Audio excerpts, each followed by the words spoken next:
City reporting on that. And we got a Fox Business alert as 2020 Democrats unveil more progressive proposals.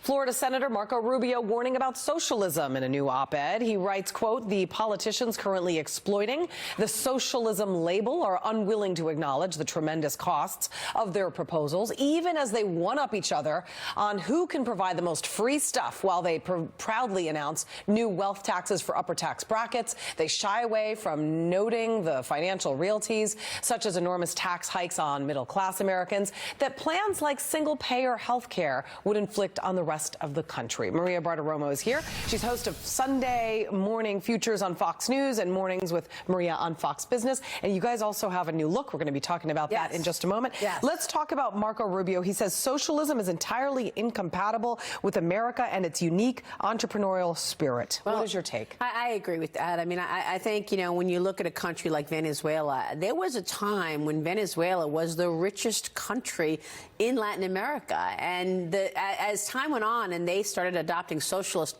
practices, whereas it's bigger government and just give free stuff away, you know, at some point, somebody's got to pay for that. Margaret Thatcher famously said, socialism is great until you run out of other people's money. And that's the bottom line. When you have big social programs, things like the Green New Deal or you know, healthcare for all, somebody's got to pay for it. And there's no way you can actually get that money just from the top 1%.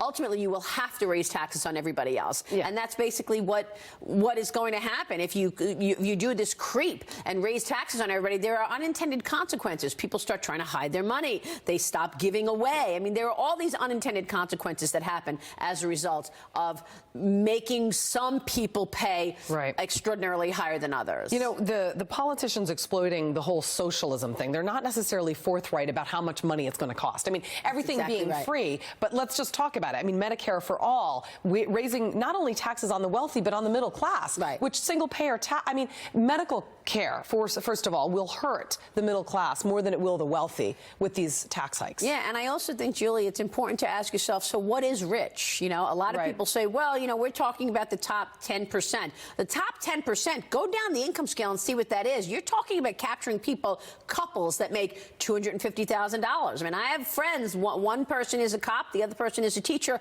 They're bringing home about $250,000 together. And after, you know, paying the costs that you have for your home, the nanny, whatever, you're left with nothing. So, you know, ask yourself what is rich. And if the top end is $250,000, well, I think you have a problem in terms of overall economic growth. And then I mentioned the other unintended consequences where people try to hide money. They do. They will try to put, you know, they'll move to Florida. You're seeing a massive influx into low-tax states from the high-tax states, into Florida, into Texas, out of New York, out of California. Yeah, and we also want to remind people that people also need to save for retirement. So, I mean, just because you make $250,000, you spend it all now, what happens when you retire? And that's something. Oh, that's right. People don't have enough savings, and they really nobody has savings. I always advise people, save first, pay yourself first. You get paid every 2 weeks. First thing you do is put some money in one of your nest egg accounts just for retirement. All right, I got to get to Bernie Sanders' income inequality tax plan. You've got the press release in front of you. Yeah, and I think, you know, Julie, the press release says it all. Here's what it says. Sanders releases income inequality tax plan.